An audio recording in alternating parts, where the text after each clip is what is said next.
Allô, je suis Nicolas Chabot, je suis un gradué de la mineure en études du jeu vidéo à l'Université de Montréal et je suis présentement artiste de niveau chez Thunder Lotus. Mon travail en fait en ce moment chez Thunder Lotus, je suis artiste de niveau, donc essentiellement je suis celui qui s'occupe d'habiller les niveaux, comme on dit, de faire de l'habillage. Donc je me fais donner des éléments de décor, des objets, du visuel que je viens placer sur l'architecture même des niveaux, qui ne sont pas colorés, rien du tout.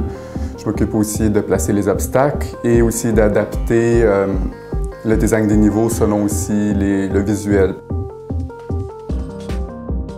Donc, tous les matins, on va faire un scrum qu'on appelle, donc on va se réunir tous en cercle, on va parler de nos tâches de la journée, ce qui doit être fait cette semaine, ce qui doit être fait aujourd'hui. Chacun passe à tour de rôle pour dire vraiment ce qu'il doit accomplir au cours de la journée, puis après ça, tout le monde est autonome et se lance dans les tâches qui sont données. Donc moi, je suis au courant des niveaux qui doivent être faits, des niveaux qui doivent être habillés. J'ai la liste au complet avec moi en permanence, donc je passe toujours à travers chacune d'entre elles et je suis pas aussi selon ce qui est le plus important d'être fait.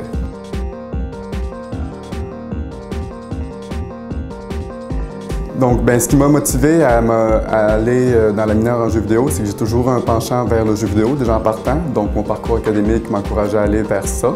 J'avais déjà une formation en animation 3D, synthèse d'images, en scénarisation et aussi en création littéraire. Donc, je trouvais que de retourner vers l'étude approfondie du jeu vidéo était adéquat pour bien compléter ma formation multidisciplinaire. Donc, j'ai trouvé mon compte avec la mineure, justement, qui va vraiment en profondeur, littéralement, autant sur l'aspect cinématographique, esthétique, design, narratif, etc., du jeu vidéo.